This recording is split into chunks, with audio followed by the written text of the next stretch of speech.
क्या एक महिला, करोड़ों की संपत्ति, जमीन का विवाद और गैंगस्टर दुनिया की दुश्मनी मिलकर एक शूटर की हत्या की वजह बन सकती है?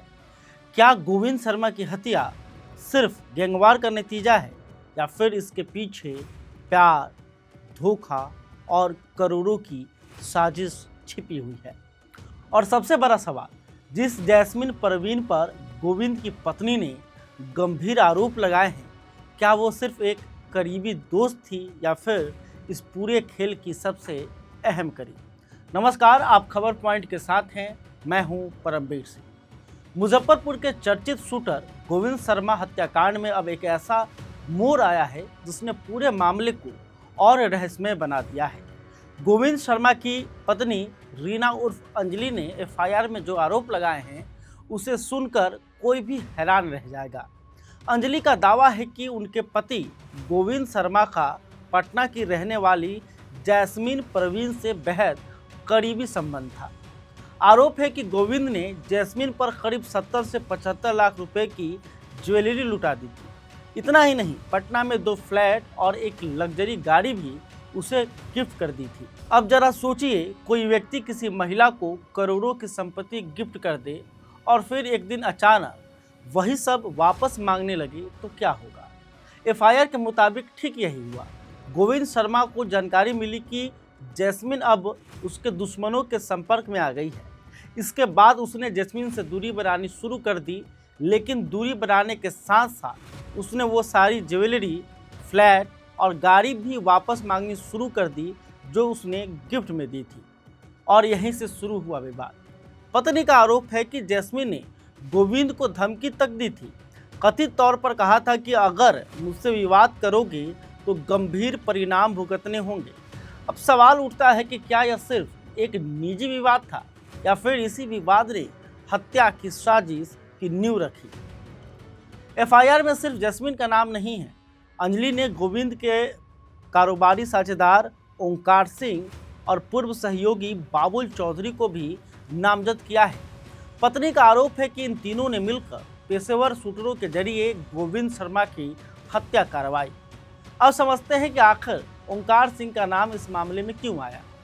गोविंद शर्मा और ओंकार सिंह लंबे समय से जमीन के कारोबार में साझेदार थे। करीब 2 साल पहले जब गोविंद जेल गया तो उससे पहले उसने एक जमीन में निवेश किया था।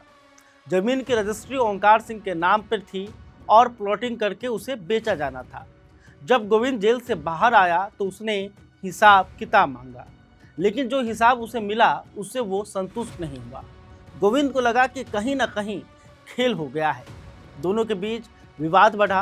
हालांकि बाद में बातचीत हुई और फैसला हुआ कि जो ज़मीन अभी तक नहीं बिकी है उसमें दोनों की आधी आधी हिस्सेदारी होगी। इसके लिए एग्रीमेंट भी तैयार कराया गया। लेकिन मामला यही खत्म नहीं हुआ। एक और विवाद था, फॉर्च्यूनर गाड़ी का। गोविंद जिस फॉर्च्यूनर एसयूवी का इस्तेमाल करता था वो किसी और के नाम पर रजिस्टर्ड थी। जेल से निकलने के बाद उसने गाड़ी अपने नाम ट्रांसफ़र कराने की मांग की।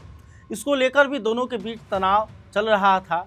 अब आते हैं तीसरे नाम पर, बाबुल चौधरी। एफआईआर के मुताबिक बाबुल चौधरी करीब 4 से 5 साल पहले ओंकार सिंह के जरिए गोविंद के संपर्क में आया था। शुरुआत में दोनों साथ काम करते थे, लेकिन बाद में दोनों के रास्ते अलग हो गए। पत्नी का आरोप है कि बाबुल कई जगहों पर गोविंद शर्मा की हत्या कराने की बात कहता था। दोनों के बीच लंबे समय से दुश्मनी चल रही थी और फिर हत्या के 12 घंटे के बाद एक ऐसा घटनाक्रम हुआ जिसने पूरे मामले को और सनसनीखेज बना दिया। बाबुल चौधरी ने एक ऑडियो जारी किया। दावा किया गया कि उसने इस हत्याकांड की जिम्मेदारी ली। वो ऑडियो आपको हम यहाँ पर सुनाते हैं। बाबुल चौधरी बोल रहे हैं, गोविंद सिंह को हम ही मारे हैं। वो हमको मरवाना चाह रहा था, इसलिए हम उसको मारे हैं। मैं ठेका टेंडर और मेरे ज़मीन के काम में डिस्टर्ब कर रहा था, नहीं करने दे रहा था, मेरे लोग को डिस्टर्ब कर रहा था, इसलिए हम उसको मारे हैं। उसके लिए हम बहुत कुछ किए और वो हमको धोखा दे के मारना चाह रहा था, मेरा सेटिंग कर रहा था, हम इसलिए उसको मारे हैं। हमको पुलिस प्रशासन से कोई दिक्कत नहीं है, कोई मतलब नहीं है। हम पुलिस प्रशासन जैसे जो कहेगा वैसे हम चलेंगे, हमको कोई दिक्कत नहीं। लेकिन इसका कोई लोग ज़्यादा इधर उधर करेगा तो हम उसको फिर से मारेंगे। जो लोग करेगा दिक्कत उसको फिर से मारेंगे। इसके लिए हम केस भी खाएं, रंगदारी के केस खाएं शाही के लिए, शाही से इसके साथ हम म्यादी हैं रंगदारी के केस में। मंटू शर्मा, ओंकार सिंह और हम बाबुल चौधरी, गोविंद सिंह, 4 आदमी म्यादी हैं एक इसके साथ एक केस में। इसके कारण हम केस खाएं बिन काम के, इसके संग परेशान हुए हम, इतना दिन फरारी में रहे हम। इसकी दिक्कत किया हमको, इसलिए मारे, धोखा देकर हमको मार देता। ये पूरा सेट कर रहा था, बहुत सारे लोग से मेरा लाइनअप मांग रहा था, मेरा सेटिंग मांग रहा था, इसलिए हम उसको मांगे हैं। एकदम हम जिम्मेदारी ले रहे हैं कि हम उसको मारे हैं। तो आपने सुना, एसआईटी की जांच में भी सामने आया है कि मिठनपुरा, संजय सिनेमा रोड और कलमबाग चौक की जमीनों को लेकर बाबुल और गोविंद के बीच लंबे समय से टकराव चल रहा था। यानी अब तक की कहानी में 3 एंगल साफ दिखाई देते हैं। पहला, जैस्मीन परवीन के साथ कथित विवाद, दूसरा, करोड़ों की जमीन का हिसाब किताब, और तीसरा, पुरानी दुश्मनी और गैंगवार। लेकिन कहानी यहीं खत्म नहीं होती। अब बात करते हैं ओंकार सिंह की पृष्ठभूमि की। आखिर कौन है ओंकार सिंह? ओंकार बेगूसराय का रहने वाला है और उसका नाम पहले भी कई चर्चित मामलों में सामने आ चुका है। उस पर प्रॉपर्टी डीलर आशुतोष शाही और उनके 3 बॉडीगार्ड की हत्या का आरोप है। 2023 में हुई उस सनसनीखेज वारदात में 25 से 30 राउंड फायरिंग हुई थी। बाद में उस मामले में इनाम भी घोषित हुआ और बिहार एसटीएफ ने उसे गिरफ्तार किया था। ओंकार सिंह का नाम पूर्व मेयर समीर कुमार हत्याकांड में भी आया था।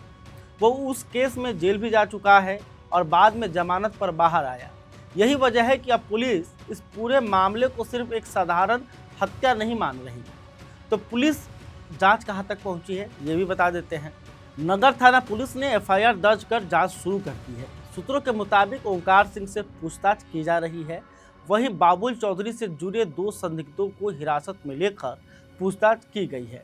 कॉल डिटेल, मोबाइल लोकेशन, तकनीकी साक्ष्य और संदिग्धों की गतिविधियों की जांच चल रही है। एसआईटी पूरे नेटवर्क को खंगाल रही है। लेकिन सबसे बड़ा सवाल अभी भी वही है, क्या गोविंद शर्मा की हत्या के पीछे प्यार और विश्वासघात की कहानी है? क्या जमीन और पैसों का विवाद हत्या की वजह बना, या फिर गैंगस्टर दुनिया की पुरानी दुश्मनी ने एक और जान ले ली? फिलहाल पुलिस जांच जारी है और कई सवालों के जवाब अभी आने बाकी हैं। लेकिन एक बात तय है, गोविंद शर्मा हत्याकांड अब सिर्फ एक मर्डर केस नहीं रहा। यह रिश्तों, पैसों, प्रॉपर्टी और अपराध की एक ऐसी उलझी हुई कहानी बन चुका है जिसके हर किरदार पर शक की सुई घूम रही है। इस मामले में आगे क्या खुलासा होता है, कौन गिरफ्तार होता है और हत्या का असली मास्टरमाइंड कौन निकालता है, इस पर हमारी नज़र बनी हुई है। अगर आपको ये रिपोर्ट पसंद आई हो तो वीडियो को लाइक करें, चैनल को सब्सक्राइब करें और कमेंट करके बताइए आपके हिसाब से गोविंद शर्मा की हत्या की सबसे बड़ी वजह क्या है।